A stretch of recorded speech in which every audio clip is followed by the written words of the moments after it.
Hey, what's going on, guys? Mush back at it with another video. A huge game is leaving Steam as Psyonix has been acquired by Epic Games, and now Rocket League, it looks to be leaving Steam later this year, and it will be on the Epic Game Store. Based on the verbiage that Psyonix is using, it does look like the game is leaving the Steam store. Now, if you have the game on Steam, of course, you will continue to get updates and whatnot, but I believe based on the specific wording that they use, the game will become an Epic Store exclusive later in the year, so we'll talk about that. Also, the Borderlands 3 gameplay reveal happened, and a hilarious statement was made by Randy Pitchford. I mean, it's easy to crap all over him right now, I feel like everybody is, but this one is just next level, where he said that the game wouldn't have microtransactions, and then followed up by saying that pretty much the game will have microtransactions, so I want to take a look at that. And then Valve is obviously getting into the VR game, and it looks like the Index launch allocation has already been sold out, which is kind of surprising to me considering it is going for $1,000, but we'll talk about that at the end of this video. First, let's talk about Epic Games acquiring Psyonix, and now Rocket League will be leaving Steam in favor of the Epic Store later this year.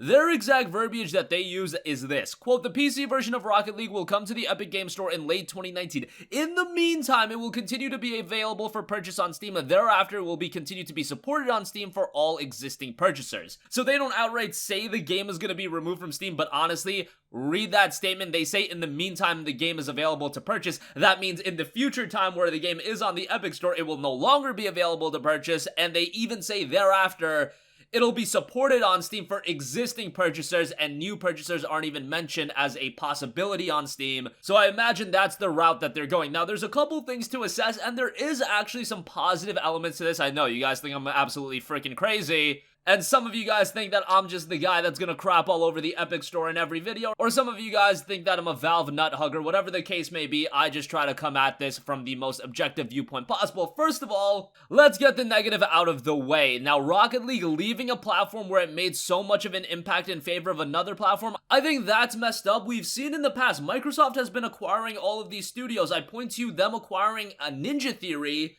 Ninja Theory, of course, put out Hellblade: Senua's Sacrifice. After Microsoft acquired Ninja Theory, it's not like Hellblade: Senua's Sacrifice is being pulled from Sony's store. It actually saw a Nintendo Switch release recently, and it's available on Steam as well. Microsoft was like, okay, you work out on all of these games, you finish them up because we didn't publish these games, and then we'll move all of your future products as Microsoft exclusives being on the Xbox and Windows platforms as well. In this case, Epic is outright buying Psyonix, which is fine. If they want to buy a studio and start funding future projects for them and then release them as Epic Game Store exclusive, absolutely fine. But in this case, Rocket League had already been on Steam, it had already been promoted on Steam, so many people already own the game on Steam, and they want to play that game with their friends. Maybe their friends don't own the game right now, but they'll pick it up in the future. Whatever the case may be, if a game was already available on one platform, it shouldn't come to a scenario where the game is being pulled from that platform onto another platform exclusively. I know this happened in the past with games like Dragon Age 2 when EA just got off the ground with Origin, and then Dragon Age 2 I do believe was available on Steam for a little bit, and then EA pulled it and then they put it on Origin. In that case, Dragon Age 2 was a game that was created ground up by EA and BioWare, so I can have a little bit of leeway on that. But if a game at any point is promoted and sold on Steam, I feel like pulling the game and then making it exclusive on another front is very messed up, and that's something we shouldn't allow for. Okay, so that's messed up. However, there is some good in this. This is what I've wanted Epic Games to do. There are a lot of smaller developers out there that can create incredibly compelling games. So instead of just being a bandit and acquiring all of these games that had planned Steam releases by just offering them a lot of upfront money, how about you acquire some studios that have the potential to create incredibly compelling games if they have the financial backing? And Psyonix is one of those studios. They can absolutely continue to create compelling games if they have the financial backing, and Epic will offer that. In this case, I have nothing to say. Because Epic Games themselves are putting out the money to acquire Psyonix, I would imagine that they're going to put out the money to create a new game ground up done by Psyonix. That's actually great for all parties involved, because who knows if Psyonix's next game, let's say they are doing another game, would their vision for that next game be realized if they didn't have the financial backing that an Epic Game Store and Epic Games in general could offer? Now, we'll never know the answer to that question, but we do know that Epic Games is going to offer a lot of financial backing to Psyonix, and that's good for them, and I'm sure they're getting a lot of upfront money with pulling Rocket League from the Steam store later this year and then making it on the Epic Game Store exclusively.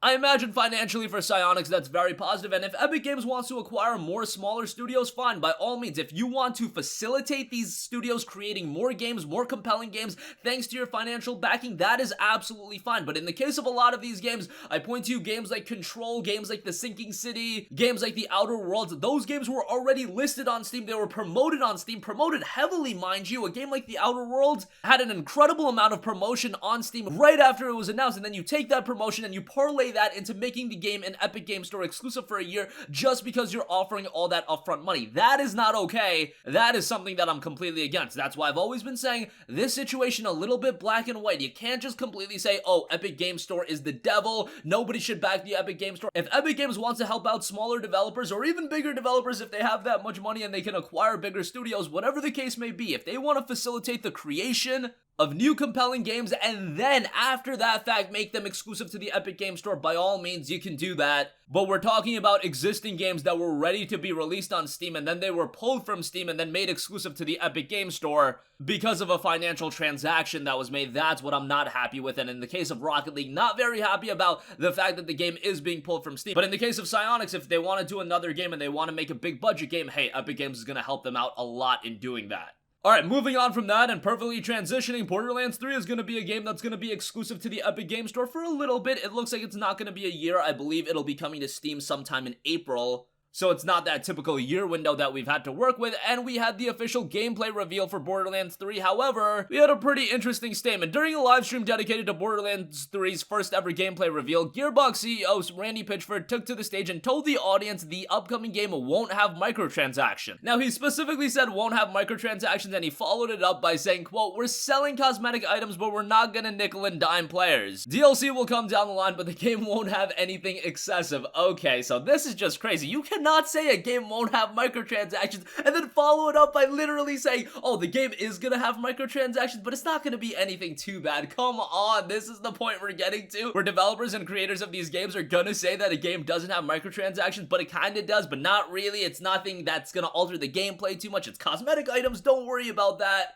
Oh my god, I can't believe what gaming has devolved to. Again, with cosmetic items, I'm okay with them if it's microtransactions in a free-to-play game. League of Legends does that. A lot of the other free-to-play offerings that I've been invested to do that. However, in the case of Borderlands 3, it's a $60 game, and that's where I'm not okay. I'm not okay with microtransactions at all in a $60 game. I feel like they shouldn't be there. DLC is one thing when you want to offer compelling content after the game releases, but hey, we've seen a lot of games that put out a lot of compelling free content after a game releases. I point to games like Monster Hunter World, but nonetheless, that is going to vary from game to game. But don't tell me a game is not going to have microtransactions only to follow up by telling me that a game is going to have microtransactions. This is next level stupidity. And hey, the game's not going to have loot boxes, but cosmetic in-game purchases, that is absolutely microtransactions, and don't try to spin it in any other way. It's becoming absolutely disgusting what we're seeing in gaming with microtransactions. I point to Mortal Kombat 11, everything that just happened with that, what Borderlands 3 is doing, and now we're coming to a point where it's okay for a game to have microtransactions, and it's being promoted as a game that won't have microtransactions during the live stream.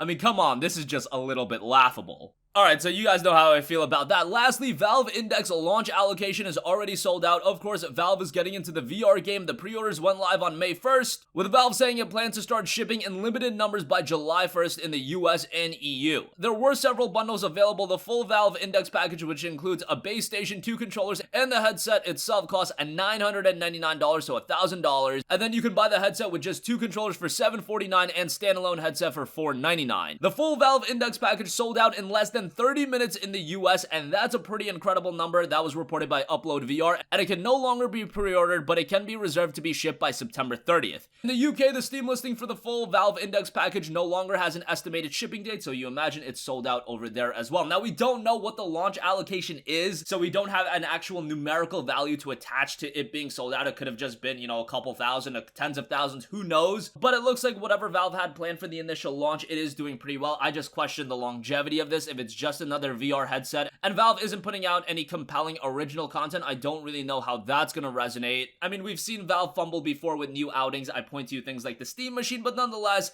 Excited to see Valve get into the VR game, and if that means they're creating new compelling games, even if it's a VR game, hey, that's at least something to get excited for, but just know for now, Valve Index is sold out. And that's gonna conclude this video. Again, Epic Games has bought the Rocket League developer in Psyonix. I imagine Psyonix will continue to create very good games, and with Epic's backing, they're gonna have that financial resource. However, as far as Rocket League is concerned, the game is still buyable on Steam, but later this year, it's gonna be removed, and it will be an Epic Games Store exclusive. Borderlands 3 has microtransactions, even though it's being promoted to not have microtransactions. The game has microtransactions. At least it won't have any crazy loot boxes, and the Valve Index launch allocation has already been sold out. That's gonna conclude this video. If you guys have a request for a future video, you can leave that in the comment section down below, and I will catch you guys in the next one. Peace out. Hey, what's going on, guys? Mush here again. Hope you enjoyed the video. As you guys might know, YouTube's notification system is sometimes a little bit wonky, even if you're subscribed to the channel. Maybe you're not abundantly aware that I uploaded a video. To remedy that situation, make sure you hit the bell notification button. This way, whenever I upload a new video, and I try to upload as consistently as possible, you will be notified directly of the upload, and you can watch it as soon as it goes live. I would really appreciate if you guys hit that button so you can stay up to date with all of the content I'm posting. But as always, guys, thanks for watching, and I'll catch you guys in the next one. Peace out.